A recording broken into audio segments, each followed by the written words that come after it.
Okay, ito. Meron na naman tayong PCC. Kaya kung napanood nyo yung una natin video, yung apat na pistol caliber carbine natin. Yung Scorpion, yung SIG MPX, yung PTR9 na MP5 clone sa isang AR9. Ito naman, kumato ng Kalashnikov USA. Ito yung ano nga ba model to? Nakalimut, KP9. So ayan, 9mm. Tinatawag natin ito ng 9x19 Max Tech. So puputok natin ito. Magandang brand naman ito, kaya wala ako nakikitang magiging problema. Kaya napanihintay natin. Lahat na.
Ayos naman.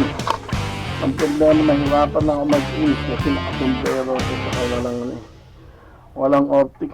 Pag hindi ka sanay ng walang optic, ang hirap na mag-ins. Kaya hanapan natin ng optic to. Pero so far so good. Ayos mga kaboga. Tignan natin. Ulit patin pa natin. Maglo-load lang ako.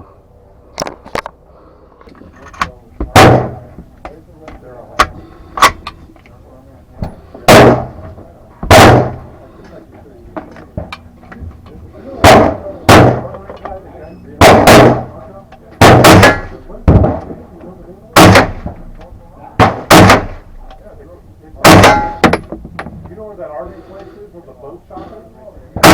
Like, you don't hear that burger.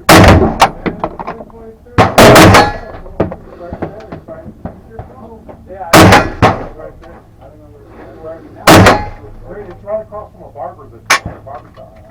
What's wrong with your gun? High and to the right. High and to the right. Right? Yeah. No, that happened.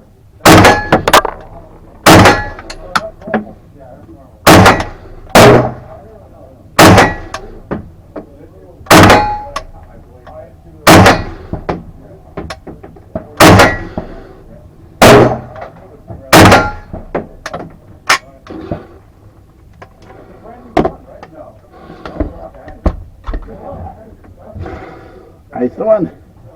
Kaya lang hindi ko kursa natin yung recoil impulse. Pero ilang pa lang saka parang hindi komportable yung trigger. Pag bumabalik, masakit sa daliri.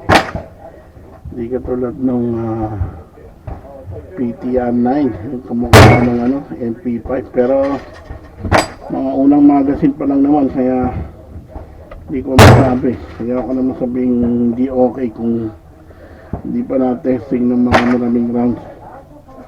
Ayun lang naman muna. Sige. Mainit. Nakalimutan ko madala ng panyo. Yung papaws na yung mata ko. Naiirita. So sa susunod ulit mga kaboga, tignan natin pag nasa bahay. Tignan natin ang tabletop review natin dito. Kaya lagi sinasabi ko, stay safe. Safe.